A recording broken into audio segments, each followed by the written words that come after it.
Hi everybody, it's Bonkai922. Okay, Campione, God Killer, episode 9. If we saw last week's episode, you know that Percy's... I can't remember his name. Excuse me. I have instances where I forget his name, but his name is Percy's, the god Percy's. Last we checked, we saw that he attacked Kusanagi on his chest. So yeah, he's fatally wounded. It looks like he's down for the count, like he's dead, but no, he's not. And while this happens, Athena shows up. He's about to attack him again and kill him, and then Liliana's there and she's standing in front of his arrows, and Athena steps in and she says, "No, you are not going to take my prey." Let me tell you something. This show, okay, I've been getting a few messages for the other episode review I did of it. The episode before this, last week's episode. And one guy was saying, oh, that it's a horrible adaptation of the novel, the light novel. And, and he mentioned that, how, the rogue hero is much accurate adaptation than this is. So, but I still like it. I know I haven't seen the actual novel. I haven't read the novel. I haven't read the manga, what have you.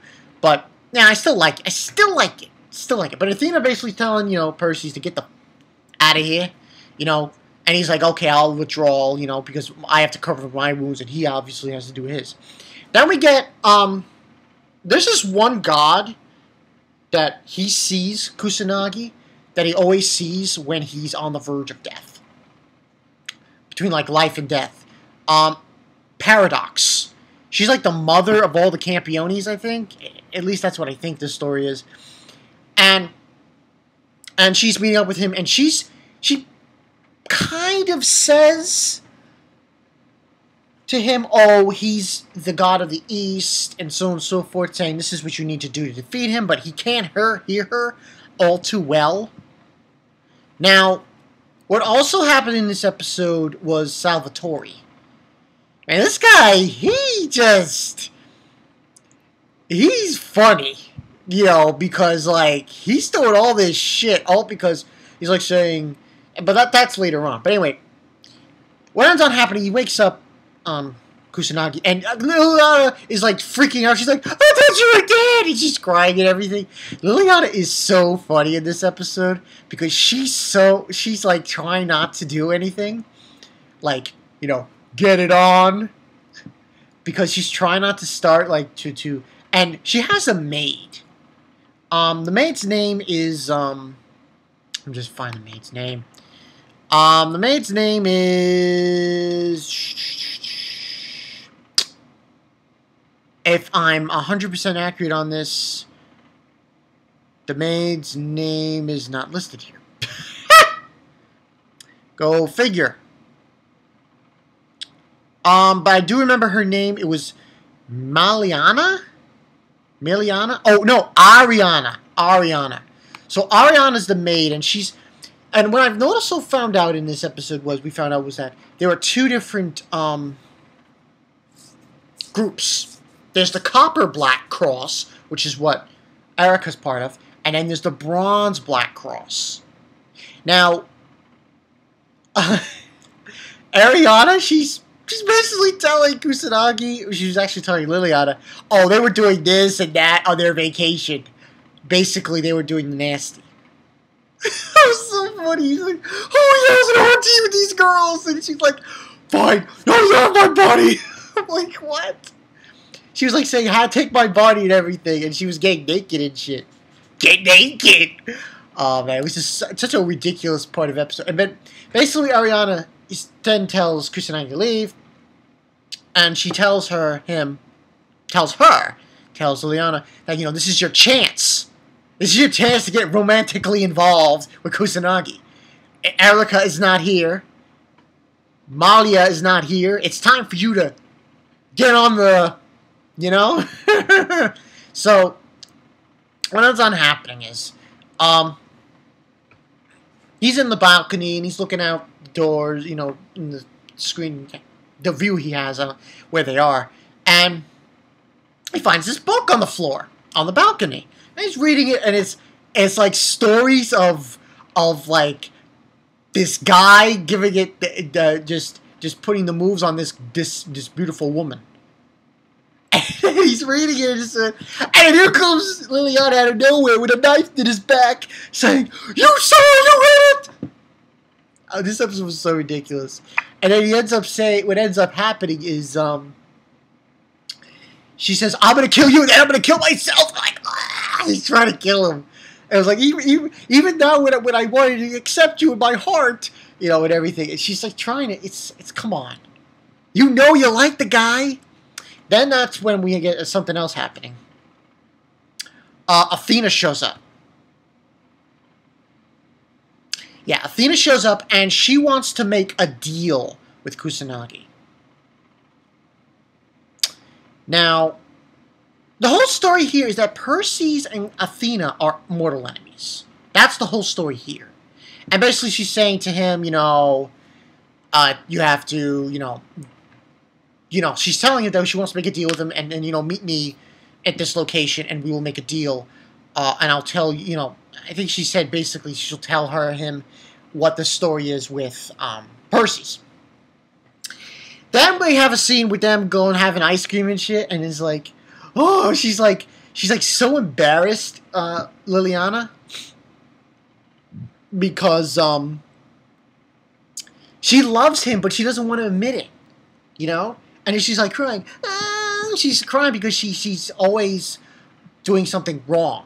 She's always apologizing. There's one time where she's bowing for him. I'm like, she's very like one of those formal kind of characters. She's very, you know, honor bound and everything. And she's like, she was like kneeling before him, and he's like, I'm not that kind of a guy, you know. And what ends up happening is they're researching Perseus, and made that Ariana, oh my god, she is so ridiculous. She's trying her hardest to get Liliana to like wake up, you. Oh, come on. You gotta get on this. If you do, we'll the bronze black cross will be better. You know. By the way, they're researching, and the entire time Liliana is writing love stories. She's writing love stories like, and then she walks out. Now, before that happened, we had a scene with Athena. And like I said, she wanted to make a deal. The deal was that she was going to tell Kusanagi the story behind Perseus. Why he can negate Kusanagi's power. Because, you know, he had negated his power. Kusanagi couldn't use the bird of prey move and everything, and that was the whole bit. And basically, she said, "Oh, I'll do it for you, but you have to do something for me." And that's when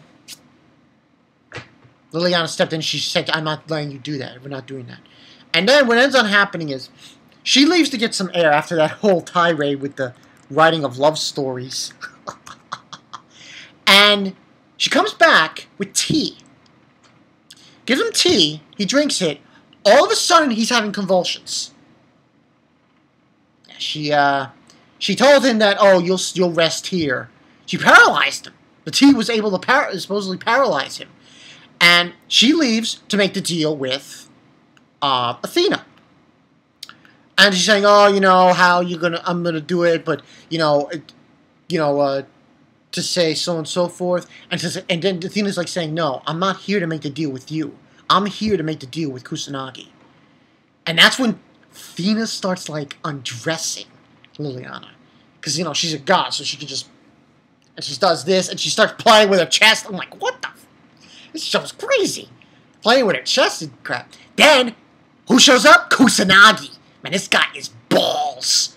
He got paralyzed with that tea, and he still got up and walked over down there.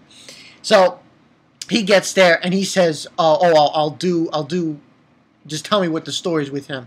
And she explains to him that he is a god. He's not a Greek god. That's what he's not a Greek god, Perseus. And that's what he's basically telling Kusanagi and saying that he's a different god from actually, I think she says, from his country. Which was a big surprise there. And then, she says to him, oh, don't die, basically saying that you have to promise me that you're my prey, you'll come after. So on and so forth. And then we go back to Salvatore. Yeah, Salvatore, he was manipulating people, and basically we had also a scene, I forgot to mention, of, what's her face? Erica and, Maria. Their cell phones didn't work. Well, found out the reason why. Salvatore was, using his powers, his Campione powers, to innate it, and he tied up Erica. He tied up Erica, the maid, that other girl, the mistress. He tied them all up. And then he's like, no! And he's basically saying that, oh, I can't have you interfere. It's like, why? Why do this? Because he won't. He basically, his reasoning is he wants Kusanagi to get stronger. Because if they're helping him still, he's not going to get stronger. That's the whole gist. And then what ends on happening is he's laying down with, because he's tired, he fainted from the paralyzing tea, and he woke up, and while he's talking to Liliana about, and she says, oh, you Campiones are really something else. Like, you really aren't human. An arrow shoots out of nowhere and nearly takes off Kusanagi's head. And it turns into a coin. And you hear Percy says, all my wounds have healed, young God Slayer. Come to me where there's no restrictions of our battle. It's a beautiful moon out tonight. And that's where we left off. So, next week, it's going to be the battle between Kusanagi and Perseus. This was a good episode. I'm going to give this, I'm going to give it a 4 out of 5. Yeah, I'm going to give this a 4 out of 5. Just because of the whole relationship between Liliana and Kusanagi. What I find interesting about this show is how each instance he builds a relationship with some girl. I mean, majority of the time he's building it with Erica, but then he built it with Maria, and now he's building a relationship with Liliana. And we still got one more girl. Now, to the guy who said, oh, it's a complete farce, this anime, it's a complete farce to the light novel, this happens a lot, man. It happens a lot. You know how many times it happens? Go and sort it online. A bunch of people complain about that show with the time skip, with the plot holes and shit. But I still love it. I still love this show. I'm sorry, man. I love this show. This show, along with the other summer animes, they're just fantastic. And but I agree with you on one thing. They should have made this 24 episodes. I mean, I hate, of all the things, that is the one thing I hate when it's this short. 12, 13 episodes? That doesn't cut it, man. You gotta extend this shit. Gets me peeved. But 4 out of 5, Liliana, man. He's a pimp. Yeah, he's a freaking pimp. Kusanagi, he's a freaking pimp. No pun intended.